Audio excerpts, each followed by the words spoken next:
today. We're gonna learn and play. Okay. Sing a song and pray. That's right. God really loves us. God really, really cares about you, me, our families. That's right. God's always right there. Woo! Let me fix my curls. You've tuned into Callie's world. That's right, boys and girls. Welcome to Callie's world. Hello, friends! Me and my family are at the local aquarium, and wowzers have we had fun! To tell you a quick list of the coolest things I've seen, I'm gonna need a minute. Okay, so the number 5 coolest thing I've seen here at the aquarium is the moon jelly. What is a moon jelly? Oh, only this guy. Doesn't it look so cool? I know moon jelly sounds like jelly that comes from the moon that you can put on your sandwich, but it's actually a kind of jellyfish. They're awesome! Number 4 coolest thing I've seen here at the aquarium is hammerhead sharks. Need I say more? I think not. I wonder, are hammerhead sharks as mean as they look?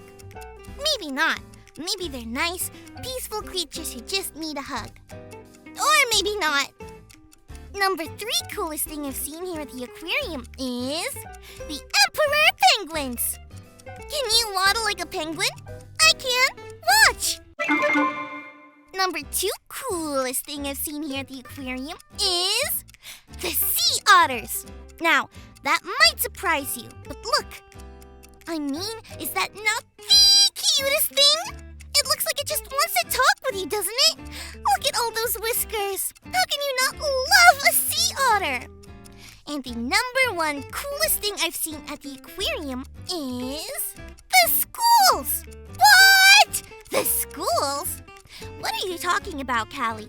Did you know that groups of fish all together are called a school? It's true. That's very different from the school you might think of.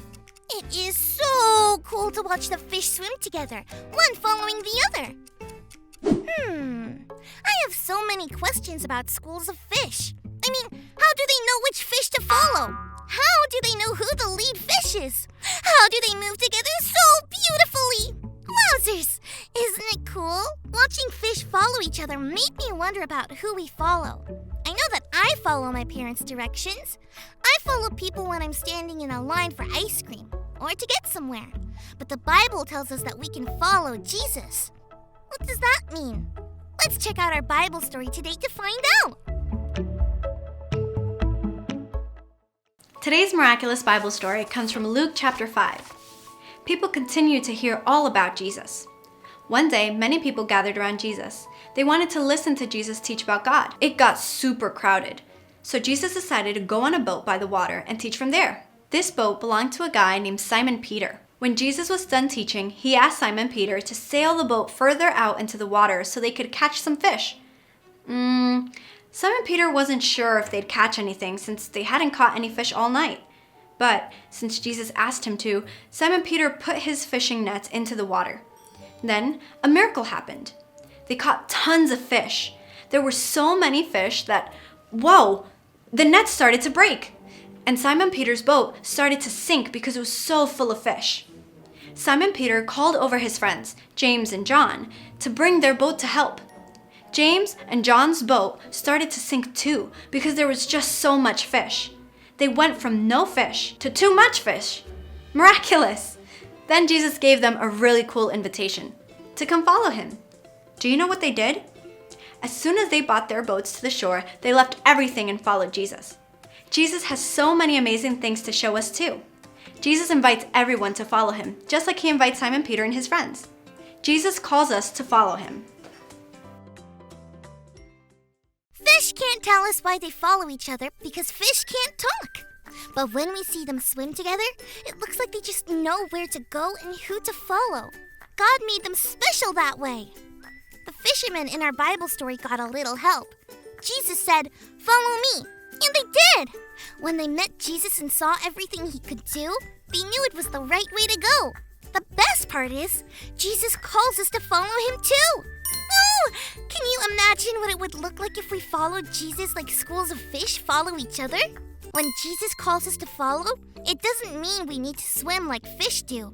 So how do we follow Jesus? Well, we can learn more about Jesus through the Bible. Then we can do what Jesus did. That's following Jesus. Jesus helped people who were sick. We can take care of someone in our family when they're sick, like reading them a story or being very quiet so they can rest. Jesus hung out with people who were alone. We can play with friends who look lonely and share our toys and snacks. What about you? How can you follow Jesus? Well, friends, it has been a blasty blast. Or should I say, a splashy splash, hanging out with you at the aquarium today. Jesus calls us to follow him. Thanks for learning and growing with me. See you later. Peace out.